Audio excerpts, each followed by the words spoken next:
Radhe Radhe. My channel में आपका स्वागत है। आज की इस वीडियो में आप सीखेंगे के मैप फॉर 4 वेरिएबल्स। पिछली वीडियो में मैंने 3 वेरिएबल्स और 2 वेरिएबल्स के लिए ऑलरेडी डिस्कस किया है। अगर आपने वो नहीं सीखा तो आप सीख लीजिएगा। प्लेलिस्ट का लिंक मैं डिस्क्रिप्शन में प्रोवाइड कर दूंगी। देखिए 4 वेरिएबल्स में कितने सेल्स हम होते हैं 2 की पावर 4। बस जो डिफरेंस है ना 3 और 4 का वो मैं यहाँ डिस्कस करूंगी और सीधे जल्दी से क्वेश्चन कराऊंगी। ठीक है, तो ध्यान से समझिएगा। 3 वेरिएबल में थे 2 की पावर 3 यानी कि 8, 2 में थे 2 की पावर 2 यानी कि 4, तो 4 में कितने 2 की पावर 4 यानी कि 16 सेल्स होंगे।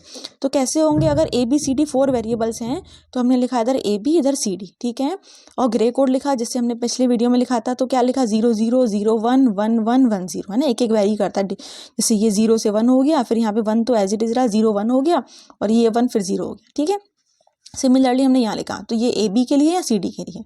ठीक है, ऐसे ही हमने पीओएस फॉर्म, दोनों कोई भी फॉर्म हो, सेल आपको 16 ही ड्रॉ करने हैं। ग्रे कोड की मार्किंग सेम तरीके से करनी है और सेल की नंबरिंग भी सेम तरीके से करनी है। सेल की नंबरिंग क्या है देखो ध्यान से, 0 1 फिर 2 3, मतलब ये 2 और ये 3। ठीक, 4 5 फिर 6 7।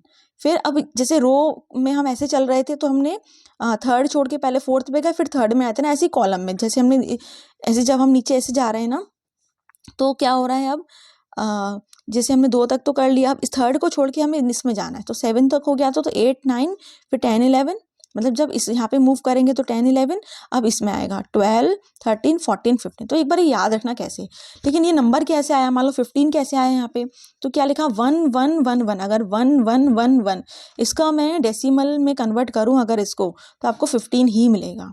जैसे मान लो 6 कैसे आया, तो ये आया 0 1 1 0। तो बाइनरी नंबर 0 1 1 0 को अगर हम कन्वर्ट कर दें डेसिमल में, ठीक है, तो क्या मिलेगा 6 मिलेगा। ठीक है, बस सिंपल है लॉजिक, तो चेंज करना।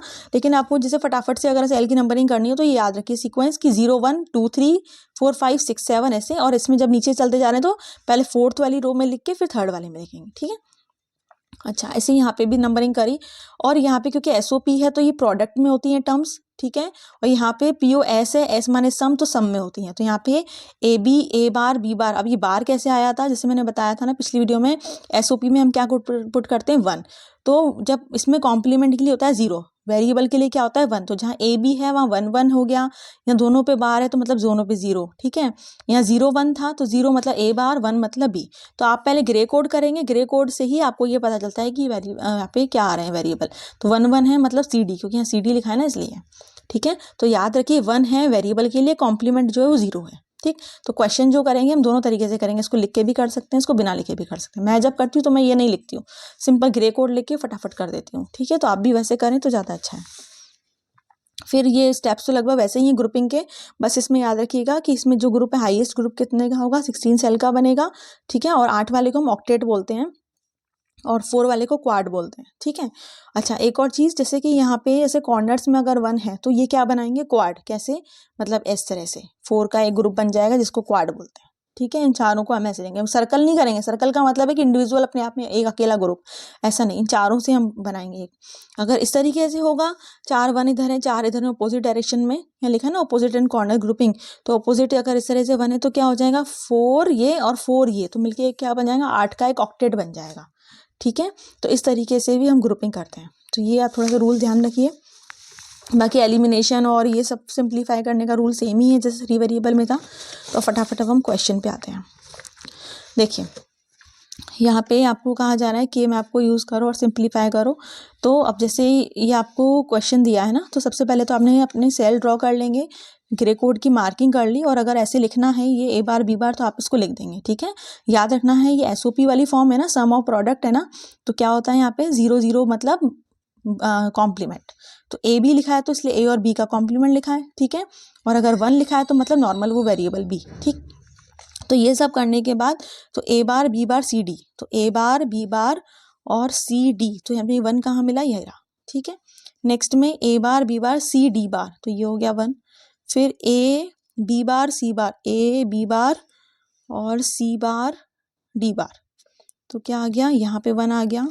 फिर A B bar C D bar, A B bar और सी डी बार, ये आ गया। ठीक है, तो अब यहाँ ग्रुपिंग कर देते हैं। तो क्या हो जाएगा, एक ग्रुप ये बन गया और एक ये अपोजिट वाला ये बन जाएगा, है ना, इन दोनों से एक 2 का ग्रुप बन जाएगा। तो फर्स्ट वाले ग्रुप से हमें वैल्यू क्या मिली, फर्स्ट वाले में कौन वेरी कर रहा है, ये ए तो फिक्स ही होगा, एक ही इसमें जा रहे हैं, तो A bar B bar as it is. यहाँ पे क्या चेंज हो रहा है, डी चेंज हो रहा है ना, डी और डी बार दोनों में है, तो जो दोनों में होता है मतलब कॉम्प्लीमेंटेड फॉर्म में भी और अनकॉम्प्लीमेंटेड, उसको हटा देते हैं, तो डी तो हट जाएगा, सिर्फ फिक्स कौन है, सी, तो ये मिल गया। ठीक है, इस वाले से। अब इस वाले देखिए इन दोनों में क्या हो रहा है, इस वाले ग्रुप में यहाँ प्लस लगा देंगे, तो दूसरे ग्रुप का आंसर क्या मिला, यहाँ पे फिक्स कौन है, ए और बी बार फिक्स है। इन दोनों में चेंज कौन हो रहा है, ऊपर देखें हम, तो यहाँ पे कौन चेंज हो रहा है, सी चेंज हो रहा है ना, यहाँ सी बार है और यहाँ सी है, तो फिक्स कौन है, डी बार, जो फिक्स है उसको लिखते हैं। ठीक है, दोनों ग्रुप के आउटपुट के बीच में क्या लगा दिया, प्लस, क्योंकि सम ऑफ वो पढ़ रहे हैं हम प्रोडक्ट फॉर्म, एसओपी फॉर्म पढ़ रहे हैं। ठीक है, नेक्स्ट वाले में देखो, अब मैंने ना ऊपर ये ABCD नहीं लिखा, अगर हमें नहीं लिखना है, टाइम बचाना है, तो सिंपल क्या करेंगे, जो कॉम्प्लीमेंट है उसको 0 पढ़ लें और वेरिएबल को 1 पढ़ लें, तो क्या हो गया, ये 0 1 0 0, तो मुझे तो यही तरीका आसान लगता है जो मैं बताने जा रही हूँ, 0 1 0 0, तो सिंपल 1 लगा दिया। ये क्या हो गया, 1 1 0 0, 1 1 0 0, तो यहाँ 1 आ गया। फिर 0 1 1 0, तो 0 0 1 1 0, ये 1 आ गया। और ये क्या हो गया, 1 1 1 0, तो 1 1 1 0 यहाँ आ गया। सिंपल, तो बहुत आसान है, वेरिएबल को 1 रख दो, कॉम्प्लीमेंट को 0 रख दो और ढूंढ लो कहाँ पे उसकी जगह है, तो ये आ गया। अब इन दोनों को मिक्स कर दो ऐसे। ठीक है, तो ये क्वाड बन जाएगा एक। अब क्वाड में इसका आंसर देख लेते हैं कौन वेरी कर रहा है। जब यहाँ पे देखें तो ए चेंज हो रहा है, तो बचा क्या, बी। इसमें कौन फिक्स है और इसमें फिक्स चेंज कौन हो रहा है, सी, तो उसको हटाओ, बचा क्या, डी, तो 0 है ना वहाँ पे, तो यानी कि डी बार, बस ये आंसर आ गया। ठीक है, तो आप डायरेक्ट ही करिएगा।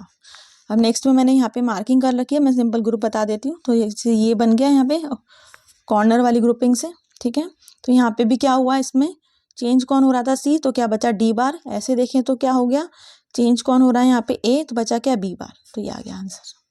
ठीक है, नेक्स्ट में देखें, नेक्स्ट में देखो ये नंबरिंग दे रखी थी 7 13 14 15, तो सम है, मतलब एसओपी फॉर्म का ही क्वेश्चन है, इन चारों में क्या रखना है हमको 1, तो ये तो और आसान होता है, वो नंबर सीधे बता देता है, नंबरिंग आप जानते ही हो, बस 1 1 1 रख दो और कर लो। तो अब इसमें कौन कौन से ग्रुप बने, देखो 4 का तो बनेगा नहीं क्योंकि इस तरह से बनाए हैं, तो एक ग्रुप ये बना, एक ग्रुप ये बना और एक ग्रुप ये बना, ऐसे बना। ठीक है, और तीनों के लिए हमने आंसर लिख दिया, तो आप इसको खुद चेक कर लीजिएगा आपका ये आ रहा है कि नहीं आ रहा। अब आप सीख गए होंगे।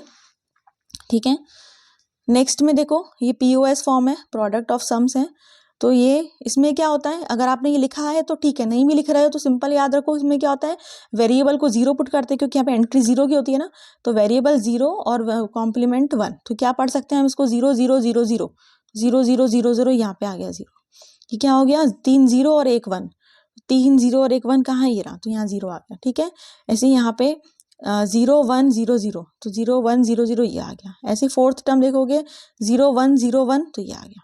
ठीक है, तो सिंपल आप इस तरीके से करोगे तो थोड़ा आसान रहता है। तो क्या आ गया, तो एक क्वाड बन गया। तो जब एक क्वाड आपका बन चुका है ये, तो क्या मिला, इसमें चेंज कौन हो रहा है, यहाँ पे देखो बी चेंज हो रहा है, तो ए फिक्स है, यहाँ पे क्या हो रहा है, डी चेंज हो रहा है और सी फिक्स है, तो बस मतलब 0 फिक्स है ना, तो 0 किसके लिए था, सी के लिए था, तो ए प्लस सी इसका आंसर आ गया। ठीक है, सेम चीज़ यहाँ पे हमने करी, इस वाले सेकंड वाले की मैपिंग। अब यहाँ नंबरिंग दे रखी थी ना, तो बहुत आसान है, वो तो नंबरिंग जो दे रखी है और पाई है, तो मतलब POS का प्रोडक्ट वाला क्वेश्चन है, इन नंबर वाले सेल में 0 0 रख दो और ग्रुपिंग कर लो, तो एक क्वाड तो ये बन गया, एक क्वाड ये बन गया। दोनों क्वाड से आंसर मेरा ये आया था, फिर मैंने इसको और सिंप्लीफाई करने के लिए मल्टीप्लाई कर दिया, तो ये आ गया। ठीक है, इसमें चाहे तो हम डी बार हम कॉमन ले सकते थे, तो a + 1 यानी कि वो 1 हो जाता, थॉट सिंप्लीफाई भी इसे कर सकते थे। ठीक है, तो इस तरीके से आपको 4 वेरिएबल्स के लिए आप करेंगे। ठीक है, अब मैंने इस पर बेस्ड कुछ क्वेश्चंस लिखे हुए हैं, या आप इसका स्क्रीनशॉट ले लीजिए, इसके आंसर्स भी लिखे हैं, आप इनको करिएगा और प्लीज़ कमेंट करके मुझे बताइएगा कि आपको ये तरीका समझाना कैसा लगा, आपको टॉपिक कितना अच्छा समझ आया, आगे आपको कौन सा टॉपिक पे वीडियो चाहिए। आपके कमेंट मेरे लिए बहुत इंपॉर्टेंट होते हैं, कई बार मैं आंसर नहीं कर पाती हूँ, लेकिन पढ़ती मैं सबके कमेंट हूँ। ठीक है, सो अपना ध्यान रखिए, अच्छे से पढ़ाई करिए, wish you all the best, take care, Radhe Radhe.